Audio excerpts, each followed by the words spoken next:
I'm Mackenzie, 34, and last month I became a millionaire overnight with a lottery ticket I bought on a whim. When I refused to give half to my sister Brooke, my parents' golden child, all hell broke loose. Nothing prepared me for walking into my apartment and finding my mother burning my lottery check, while my father coldly stated, "If you won't share, you won't get a penny." But their smug faces turned to shock when I burst out laughing.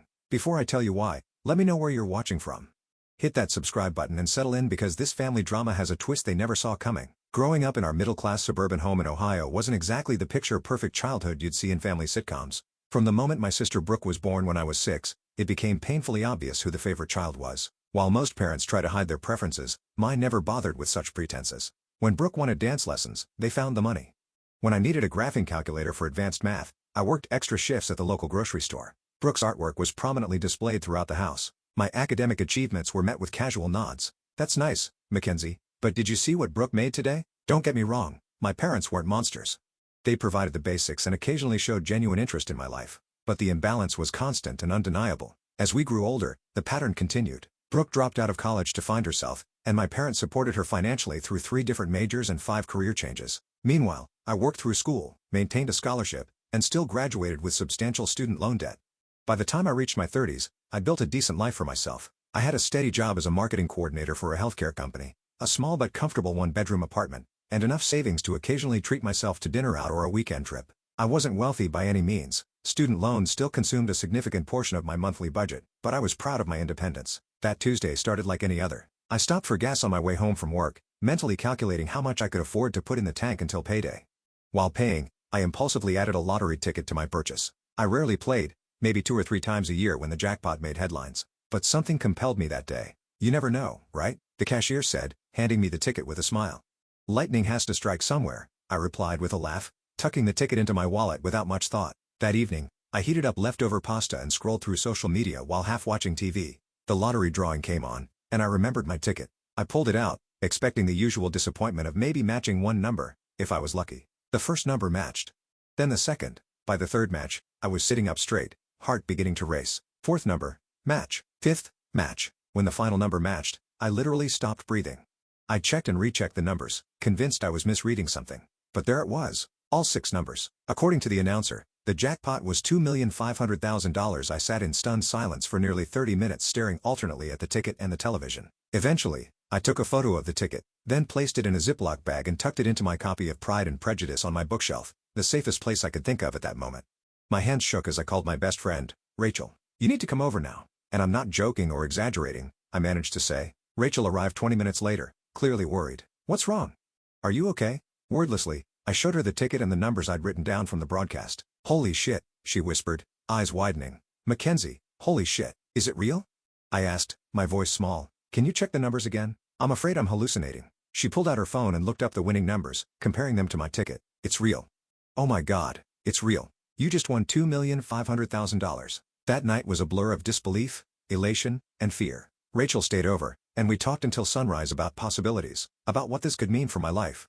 For the first time, I could pay off my student loans entirely. I could buy a house, not just any house, but a beautiful home with a yard. I could invest, travel, donate to causes I cared about. The next morning, I called in sick to work and contacted the State Lottery Commission. They confirmed I needed to come to their headquarters to verify the ticket and begin the claim process. Rachel drove me as I was too nervous to get behind the wheel. At the lottery office, officials verified my ticket and identity, explained the process, and informed me about my options: a lump sum payment, less after taxes, but immediately available, or annuity payments over several years. They also arranged for a ceremonial big check photo opportunity, though they explained the actual funds would be processed through their financial department and would take approximately 2 weeks. As I posed for photos with the oversized check, the reality finally started to sink in. My life had changed forever in an instant. But I had no idea how it would test my relationships and reveal truths about my family that I had always suspected but never wanted to confirm. With the initial verification complete and the ceremonial photos taken, I returned home with a folder full of paperwork, a copy of the novelty check for my records, and a head spinning with possibilities. The lottery officials had strongly advised keeping my windfall private until the funds were secured and proper financial and security measures were in place. Winners often find themselves besieged by long-lost relatives, investment opportunities, and charity cases, the lottery representative had warned. "Consider carefully who you tell and when." I knew she was right, but I also felt a strange obligation to tell my family. Despite our complicated relationship, they were still my parents. And despite the favoritism, Brooke was still my sister. Part of me, a part I'm not proud of, also wanted them to see that I had succeeded in this unexpected way. Maybe now they would finally see me. After a few days of deliberation, I decided to share my news during Sunday dinner at my parents' house, a monthly tradition I maintained more out of duty than enjoyment. I arrived early, helping my mother prepare the meal while mentally rehearsing how I would tell them. "You seem different today," my mother observed, eyeing me as she chopped vegetables. "Did something happen at work?" "You could say something happened," I replied, unable to suppress a small smile. "But let's wait until everyone's here." My father joined us, asking about my apartment's persistent plumbing issues, problems I would soon be able to leave behind forever. When we sat down to eat, I took a deep breath and decided it was time. "I have some news," I began, my heart pounding. "Something pretty incredible happened last week. I won the lottery." My parents stared at me in disbelief. "The lottery?" my father repeated. "Like, $20? "No," I said, my voice steadier than I expected. "The state lottery." I matched all 6 numbers. "It's $2,500,000. The silence that followed was profound. Then both my parents erupted in exclamations of shock and congratulations. My mother actually got up to hug me, something that rarely happened in our family. "Oh my goodness, Mackenzie, this is unbelievable," she exclaimed. "Wait until Brooke hears this." And there it was, not even a full minute of celebration before my sister was mentioned. As if on cue, the front door opened and Brooke swept in, fashionably late as usual. "Sorry I'm late, traffic was awful. What did I miss?" My mother practically tripped over herself rushing to deliver the news. Mackenzie won the lottery. $2,500,000. Brooke's expression shifted rapidly from surprise to excitement to something more calculating. She hugged me with unusual enthusiasm. "That's amazing, Mac. We're going to have so much fun with this." I felt a knot forming in my stomach at her use of "we." Before I could respond, my father chimed in. "This is perfect timing, actually. Brooke, tell your sister about your situation." Brooke at least had the decency to look slightly embarrassed. "It's not a big deal, really. I'm just in a bit of a financial bind with the business." The business was her latest venture, an online boutique selling overpriced bohemian clothing that she'd started 6 months ago after abandoning her job at a marketing firm. I'd already heard from my parents that it wasn't going well. "It's more than a bit of a bind," my father corrected. "The credit card debt alone is nearly $30,000 and then there's the inventory loan." "Dad, please," Brooke interrupted, shooting him an annoyed look before turning back to me with a practiced smile. "But hey, that's not important right now. This is about your amazing news though. I mean, if you were thinking about helping family, I wouldn't say no." I sat there, food forgotten as I processed what was happening. Not a single question about how I felt about winning. No inquiries about my plans or dreams. Just an immediate pivot to how my windfall could solve Brooke's problems. "I haven't even received the money yet," I said carefully. "There's a whole process, and I need to speak with financial advisors about the best way to." "But, you will help your sister, of course," my mother interjected, as if it were already decided. "Family helps family. And with so much money, you can easily spare enough to clear Brooke's debts and give her business a proper chance." The knot in my stomach tightened. I haven't made any decisions yet. This just happened, and I'm still processing everything. "What's there to process?" my father asked, his tone shifting from celebratory to something harder. "Your sister needs help, and now you can provide it. That's what family does." "What about my student loans?" I countered. "Or the fact that I've been living paycheck to paycheck while trying to build some kind of security for myself. Don't I deserve to take care of my needs first?" "Don't be selfish, Mackenzie," my mother said, her voice taking on the disappointed tone I knew all too well. "Your sister has a real business with real potential. This could be her big break." "And, what about my big break?" I asked, feeling a lifetime of resentment bubbling to the surface. For once in my life, something amazing has happened to me and immediately it becomes about Brooke. Brooke's expression turned hurt. "I can't believe you're being like this. If I won, I would share with you without hesitation."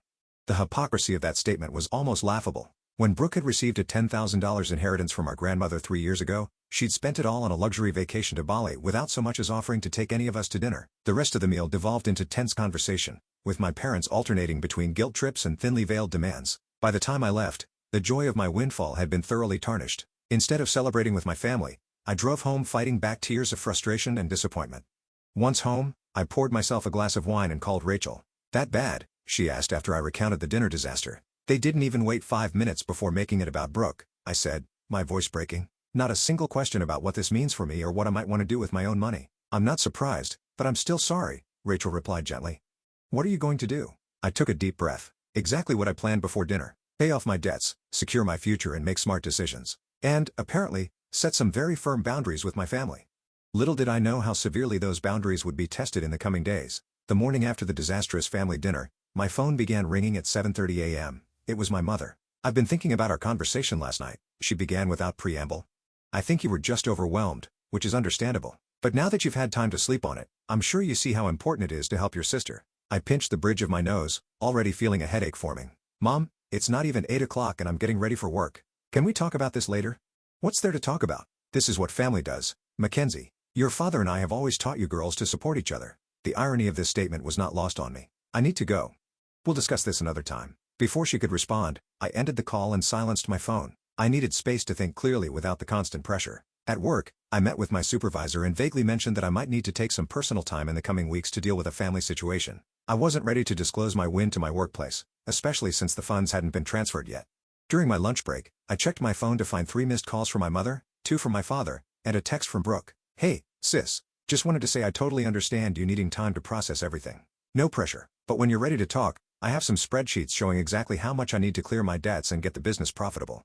Love you, Red Heart." I closed the message without responding. That afternoon, I contacted a financial advisor recommended by the Lottery Commission, someone experienced in working with sudden wealth situations. We scheduled an appointment for the following day.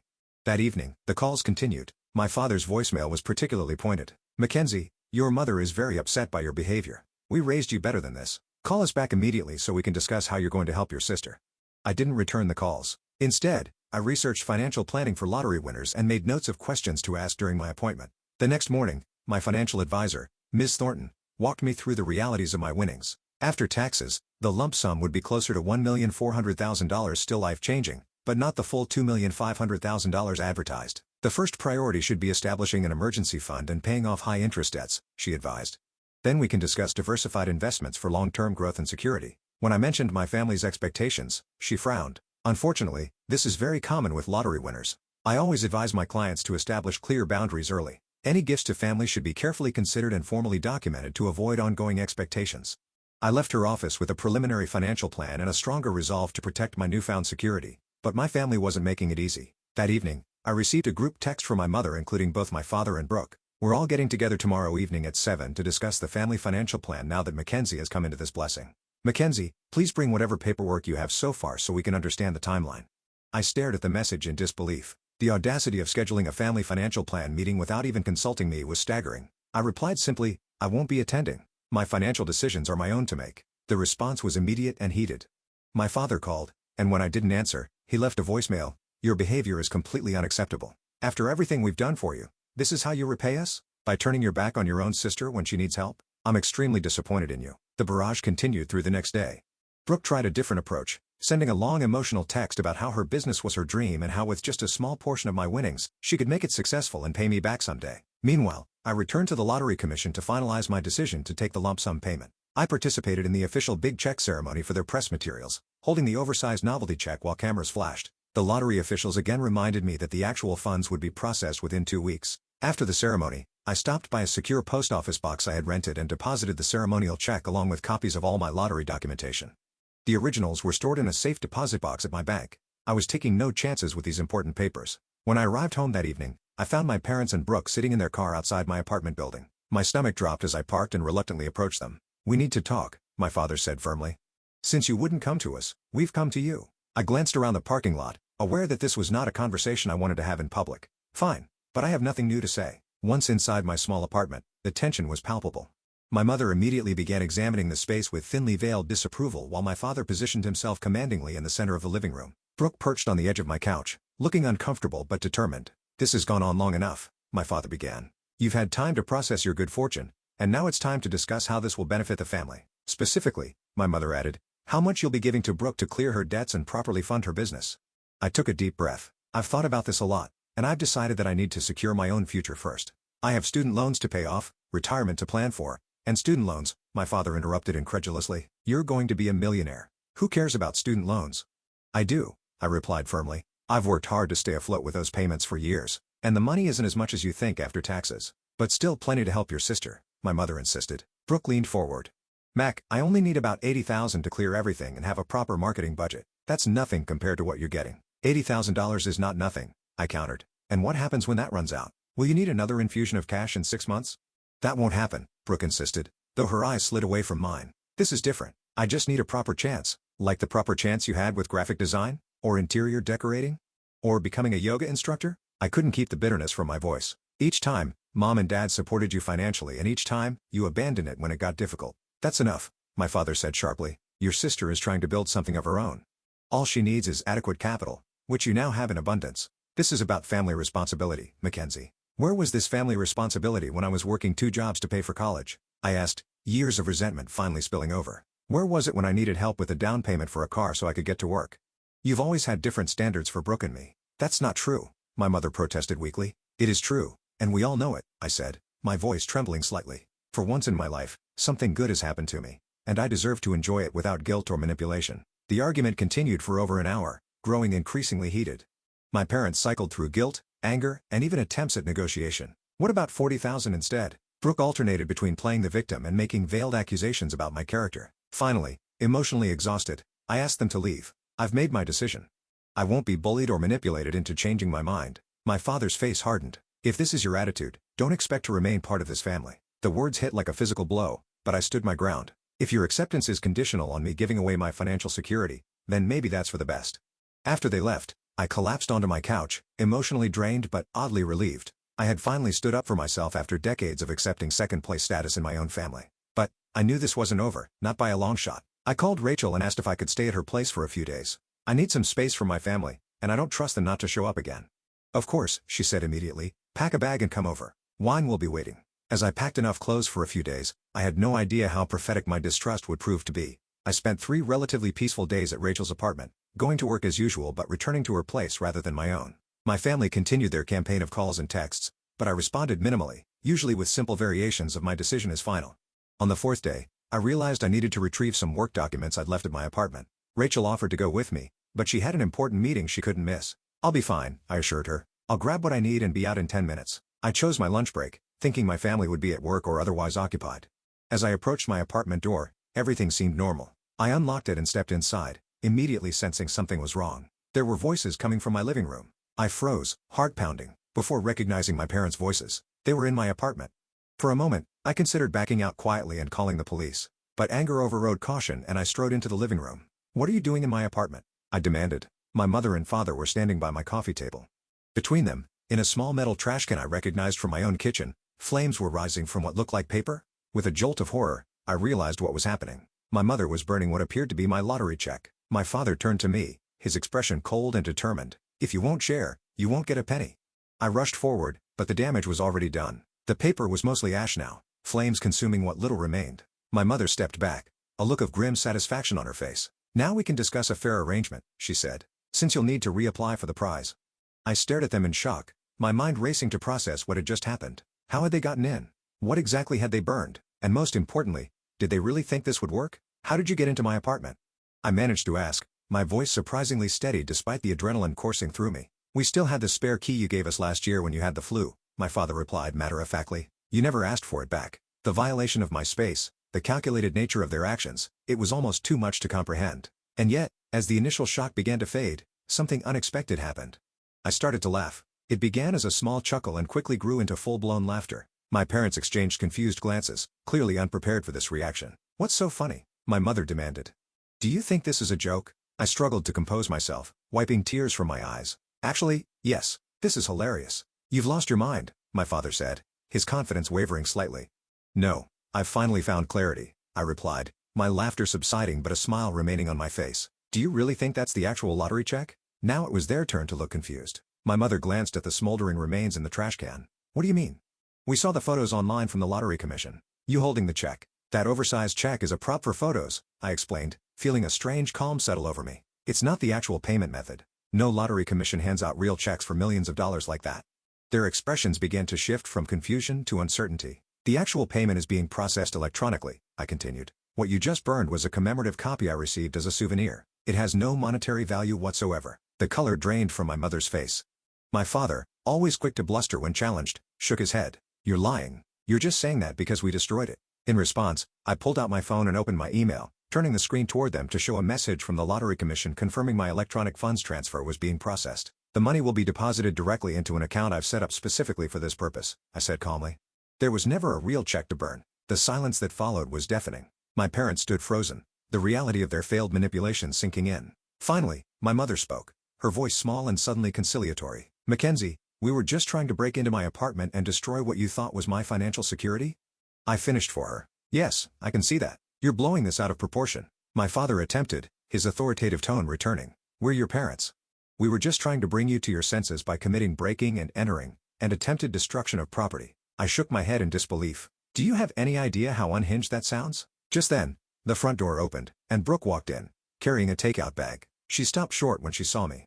"Oh, you're here." She looked nervously between me and our parents. "I was just bringing lunch for Mom and Dad while they talked to you." "While they trespassed in my apartment and tried to destroy what they thought was my lottery check," I corrected, watching her eyes widen. "I didn't know they were going to do that," she protested quickly. "They just said they were going to wait for you to come home so we could all talk again."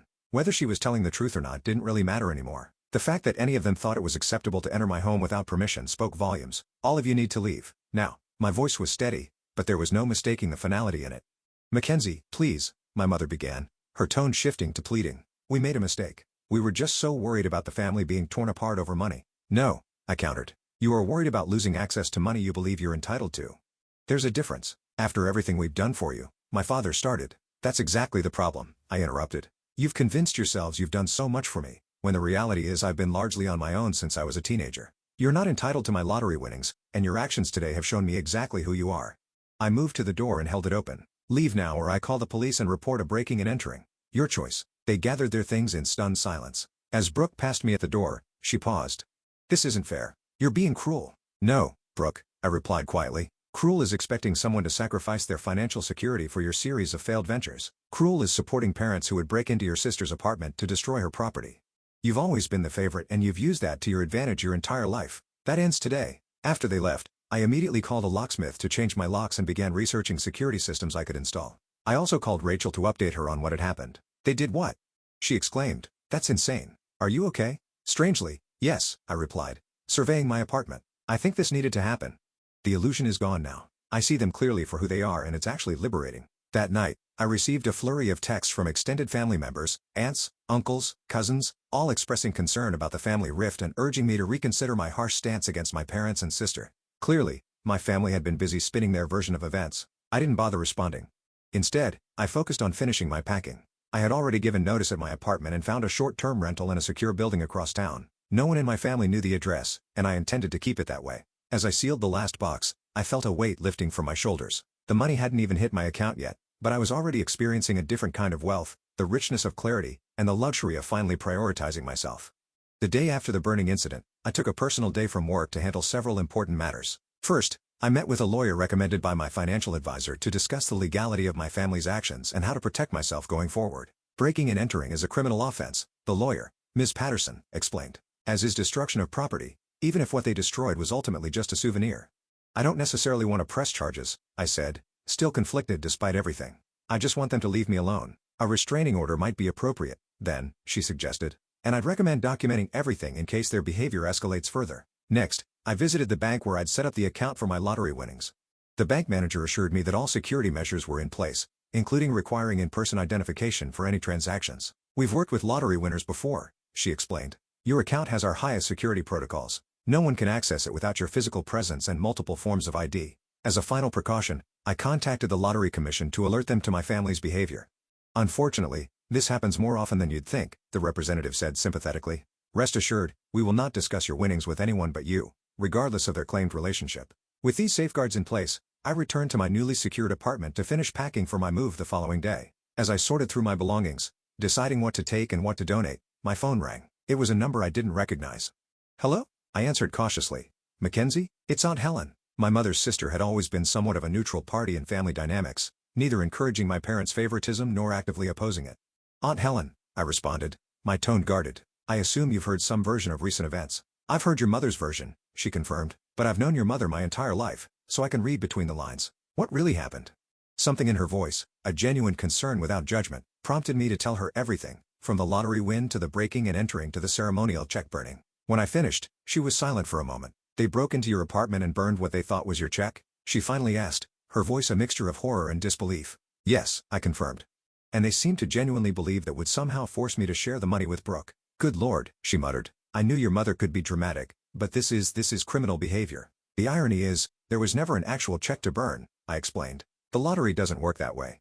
The giant check from the ceremony is just for publicity photos. The real payment is processed electronically." Aunt Helen gave a short, incredulous laugh. "So, they committed a crime for absolutely nothing?" "Essentially, yes." Despite everything, I found myself smiling at the absurdity of it all. The look on their faces when I explained that to them. "I can imagine," she said. "Listen, Mackenzie, I'm sorry this happened to you. And I'm sorry that your win has been tainted by all this ugliness. You deserve to enjoy your good fortune without this drama. Her understanding was unexpected and touching. Thank you, Aunt Helen. That means a lot. For what it's worth, she added, your mother has been calling everyone in the family trying to rally support for her side. But after hearing what really happened, I think you'll find most of us are appalled by their behavior. After we hung up, I felt a small measure of relief knowing that at least some of my extended family understood the reality of the situation. The next day, as professional movers loaded my belongings into their truck, my phone began ringing repeatedly. It was my parents. After the fifth call in 10 minutes, I finally answered. What do you want? I asked, my patience exhausted. We need to talk, my father said, his tone notably less commanding than usual. Your mother and I have been discussing things, and we realize we may have overreacted. Overreacted? I repeated incredulously. You broke into my apartment and tried to destroy what you thought was my financial security. That's not overreacting. That's criminal. We were upset, my mother chimed in from what must have been speakerphone. We weren't thinking clearly. But we're your parents, Mackenzie. Surely we can move past this misunderstanding. This wasn't a misunderstanding, I corrected her. A misunderstanding is when we miscommunicate about dinner plans. What you did was deliberate and calculated. The point is, my father interjected, we want to apologize and start fresh. Family is more important than money. I agree completely, I replied. Which is why I was so shocked that you were willing to destroy our relationship over money that isn't even yours. There was an uncomfortable silence before my mother spoke again. Brooke is very upset. She feels like you're punishing her for our actions. I sighed, watching as the movers carried out the last of my boxes. I'm not punishing anyone. I'm protecting myself from people who have demonstrated they don't have my best interests at heart. So what now? My father asked. You're just going to cut us off completely? For now? Yes, I said firmly. I need time and space. I've arranged for my mail to be forwarded, and I'm moving today. Please don't try to contact me for a while. I'll reach out when, if, I'm ready. You can't just disappear, my mother protested. We're your family. Family doesn't break into each other's homes and destroy their property, I reminded her. I have to go now. As I ended the call, a text came through from Brooke. I know you're angry, but you're being unfair. I had nothing to do with what Mom and Dad did. Call me when you stop being so selfish. The lack of self-awareness was staggering. I blocked her number without responding. That afternoon, as I was settling into my new apartment, a modern one-bedroom in a secure building with a 24-hour doorman, I received an email notification from my bank. The lottery funds had been deposited. It was official. I was now a millionaire. I sat on my new couch, surrounded by half-unpacked boxes, and allowed myself a moment to truly feel the significance of this change in my life. Despite all the family drama, despite the betrayal and hurt, this was still an incredible blessing. My phone buzzed with a text from Rachel. All settled in? How's the new place? It's perfect, I replied. And the money just hit my account. Champagne time, she responded immediately. I'll be there in 30 minutes. We're celebrating properly this time. As I awaited Rachel's arrival, I reflected on how differently everything might have unfolded if my family had simply been happy for me. If they had respected my autonomy and my right to make my own financial decisions. If their love had truly been unconditional. But their actions had revealed important truths, painful ones, yes, but necessary to acknowledge. And perhaps that clarity was its own kind of fortune. When Rachel arrived with champagne and takeout from my favorite restaurant, we toasted not just to my financial windfall, but to new beginnings and true friendship. To boundaries, Rachel said, raising her glass. And to seeing people clearly, I added, clinking my glass against hers. As we ate and talked about my plans for the future, I felt a sense of peace settling over me. The money would change my life in many ways, but the most valuable change had already occurred. I had finally recognized my own worth and stood firm in protecting it. The weeks following my move were filled with a strange mix of exhilaration and adjustment. With Miss Thornton's guidance, I systematically addressed my financial priorities. First came my student loans, nearly $68,000 worth of debt that had shadowed me since graduation. Submitting that final payment brought an unexpected emotional release. I actually cried as I clicked the Pay Off Remaining Balance button. Next, I established a robust emergency fund and set up diverse investment accounts designed for long-term growth. I purchased a modest but beautiful 3-bedroom house in a quiet neighborhood with excellent security features. Nothing extravagant or flashy, just a solid, comfortable home that I owned outright, with no mortgage hanging over my head. You're being remarkably sensible, Ms. Thornton commented during one of our meetings. Most clients in your position immediately buy luxury cars or take lavish vacations. I've waited too long for financial security to risk it now, I explained. Though I did book a 2-week trip to New Zealand for next month, I added with a smile. I'm not completely boring. At work, I gave my notice, explaining to my surprised supervisor that I had come into an unexpected inheritance, a small lie that seemed safer than announcing a lottery win. I agreed to stay on for 6 weeks to properly train my replacement and transition my projects. Through it all, I maintained my distance from my immediate family. They continued their attempts to contact me, sometimes apologetic, sometimes accusatory, but I held firm to my boundaries. I did, however, cautiously reconnect with a few extended family members who had reached out with genuine concern. Aunt Helen and I began meeting for coffee every other week.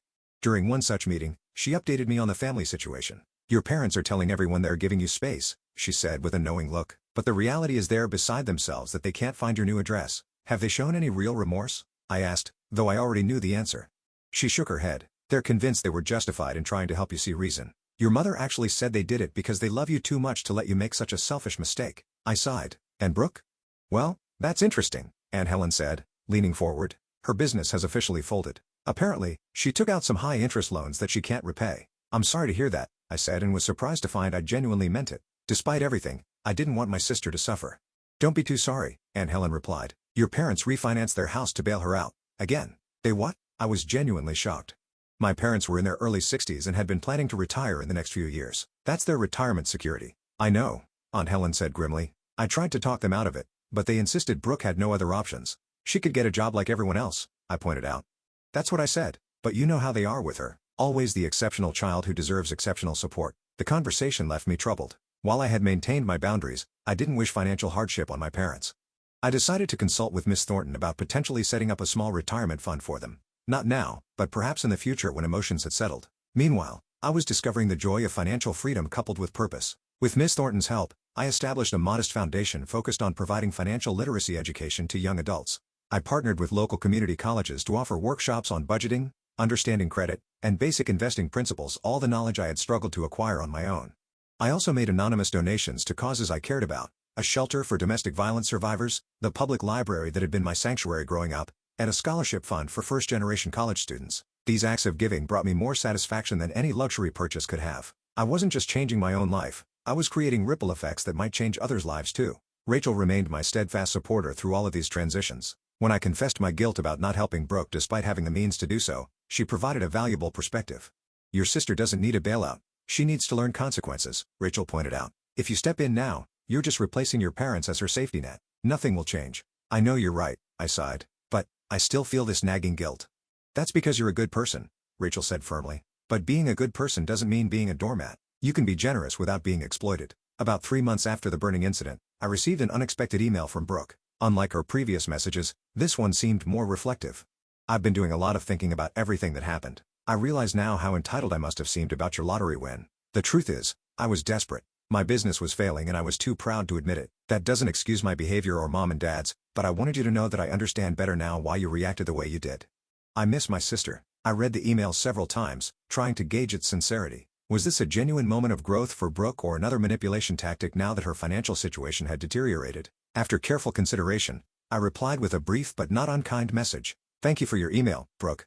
I appreciate your reflection on what happened. I'm still processing everything and need more time before considering any kind of reconciliation. I hope you're finding your way forward. Her response came quickly. I understand.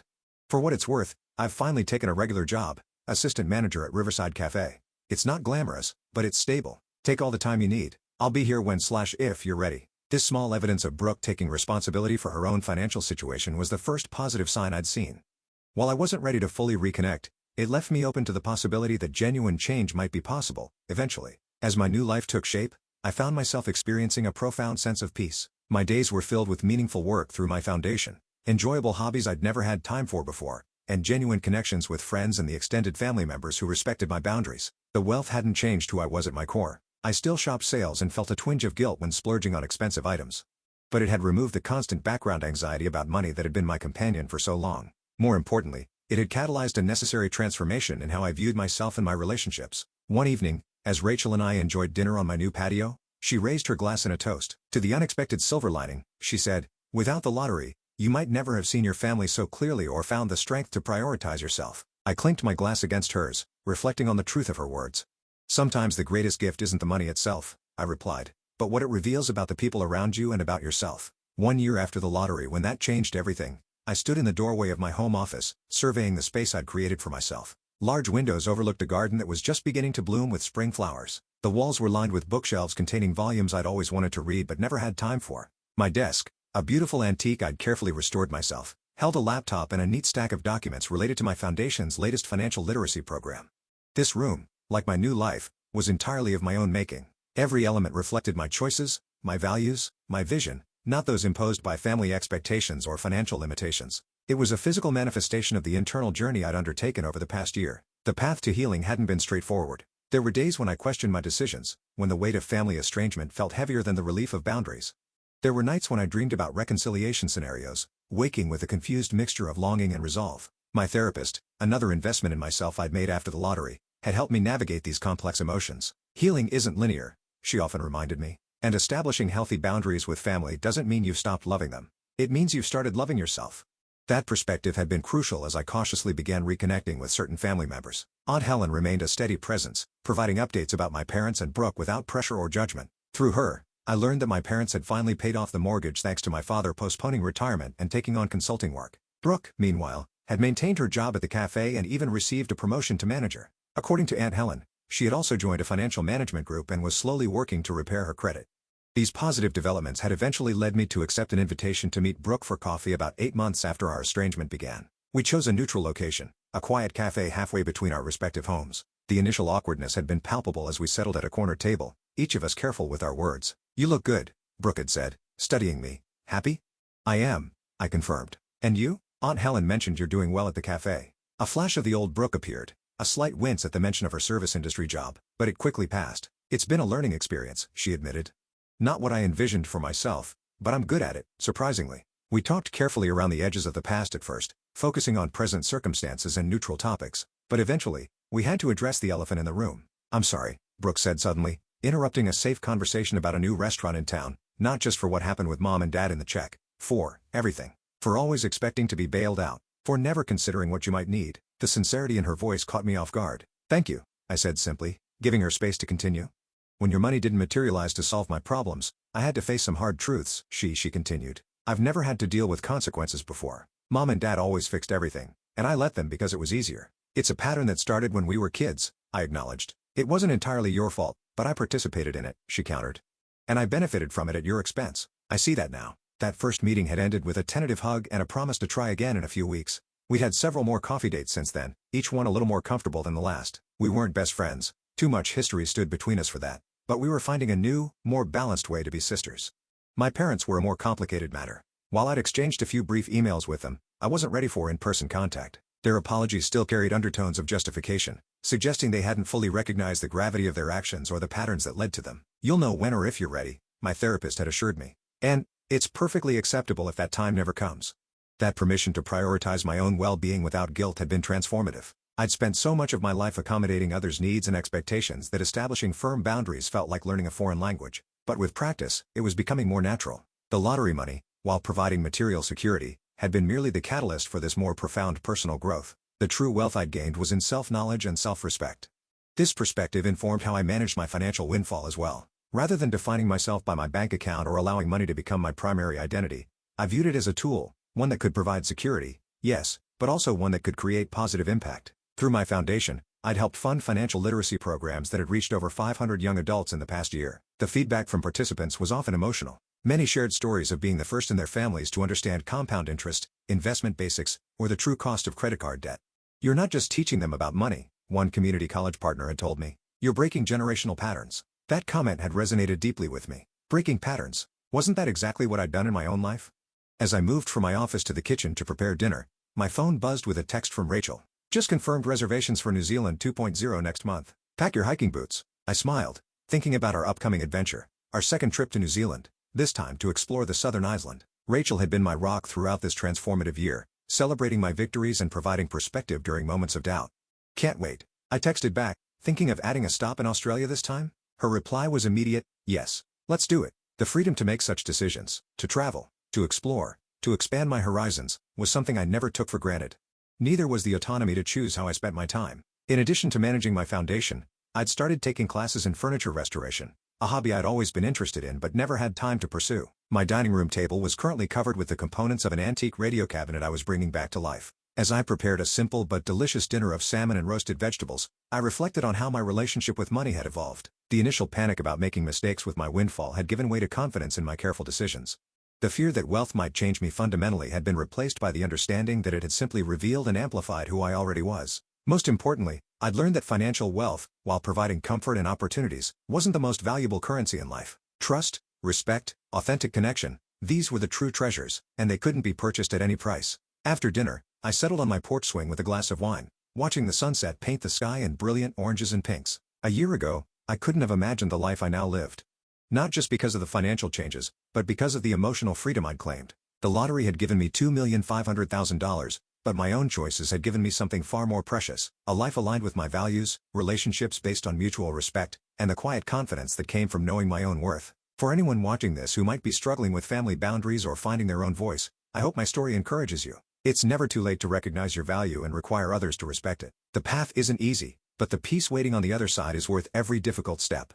If my journey has resonated with you, I'd love to hear your thoughts in the comments. Have you ever had to establish difficult boundaries with loved ones? What helped you find the courage to stand firm? Share your experiences below, and know that your story matters too. Don't forget to subscribe if you'd like to hear more real-life stories like mine, and hit that like button if this resonated with you. Thank you for listening, and remember, sometimes the greatest twist in your story is the moment you decide to become its author.